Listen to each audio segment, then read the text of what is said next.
Well, I don't know if you can hear that right now, but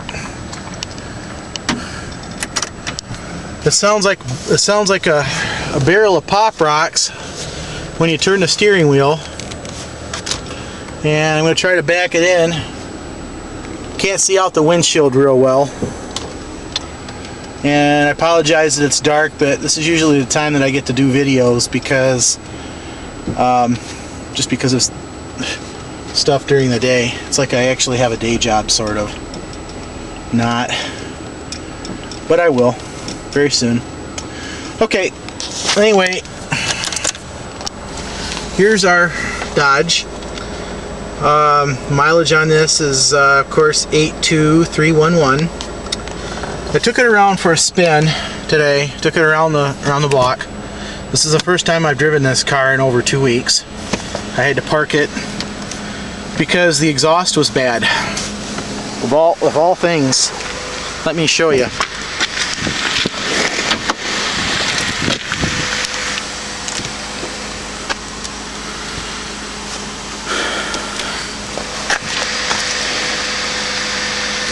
Needed my flashlight.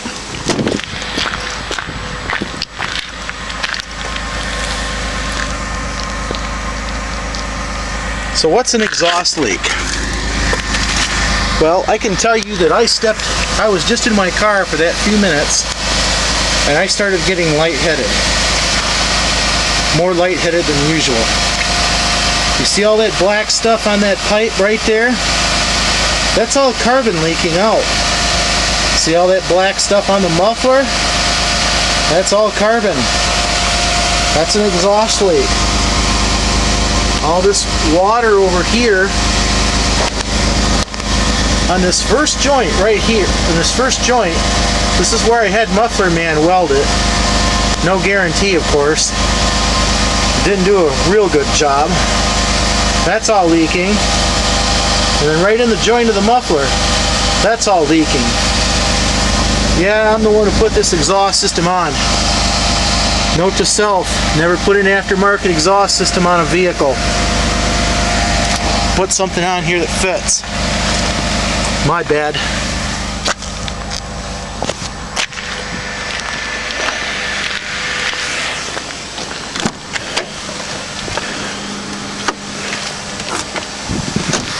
For anyone that's been following me,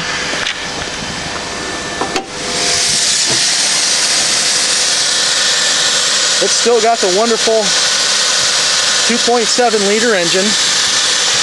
Ironically, this is the one thing that actually works well on this car.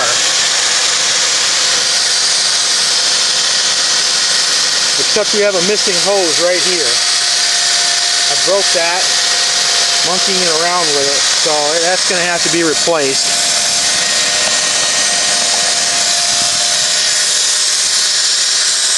Coolant looks okay. Again, there's not a problem with this engine. For a 2.7, it's fine. Let me show you what the real problem is here. Besides the exhaust. Now for a proper exhaust system, I'm looking around probably around $300–400 if the catalytic converters aren't involved. Sometimes it happens. But listen real close. Sometimes it does it and sometimes it don't. It does. I'm getting lightheaded sitting in this car with it running though.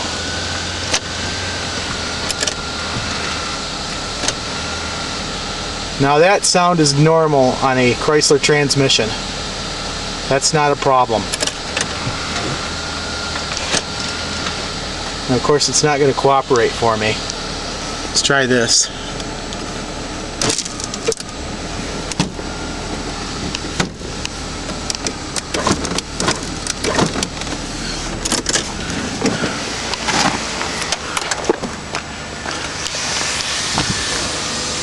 Make sure the door's unlocked. This is how we free a window on a car you don't care about. That kind of hurt. Still don't want to budge. Okay, we'll do it without it.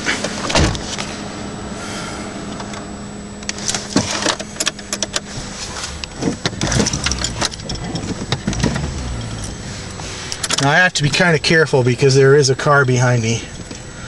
But what it'll do is it'll clunk when you go to take it in and out of gear. I couldn't even get Scotty Kilmer to answer me on this car, but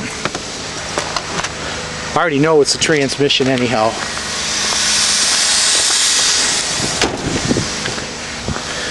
That would really suck to hit the back of that. Okay, let's take it out for a spin around the parking lot before I succumb to carbon monoxide. Hear that? That's a bad strut plate.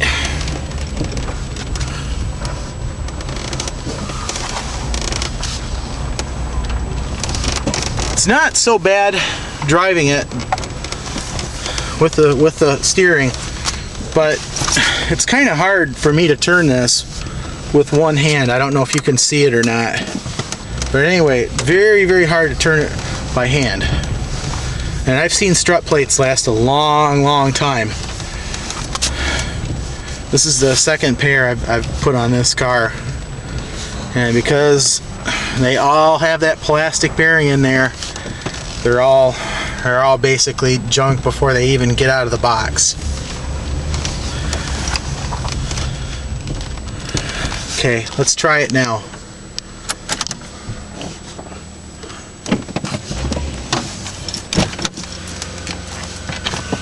Let's try it again.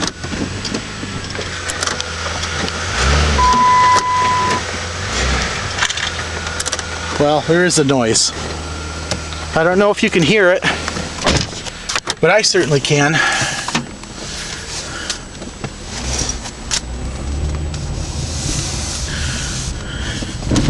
Anyway, this car has been sitting around for 2 weeks, so it's probably unlikely that it's going to make a whole lot of racket.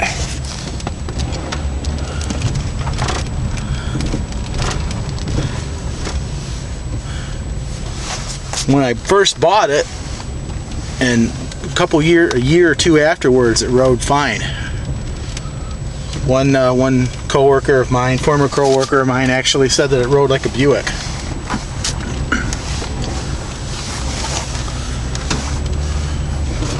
Yeah, that was from the spring or the strut plate.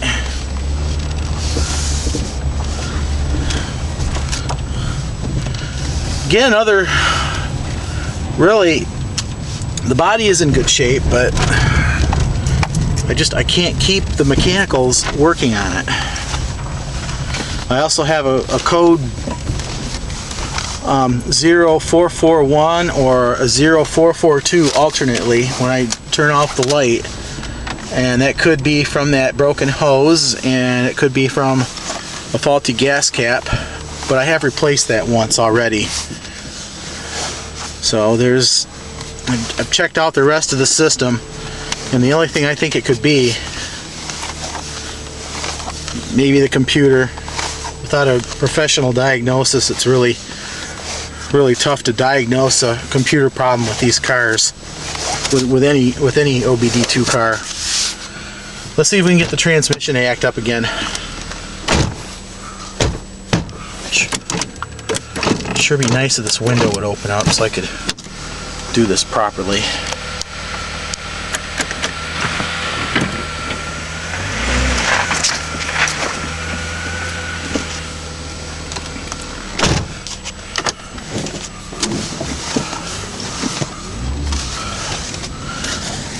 Well, nice Lucerne. Until they get about 10 years old, they can count me out. I can't afford one.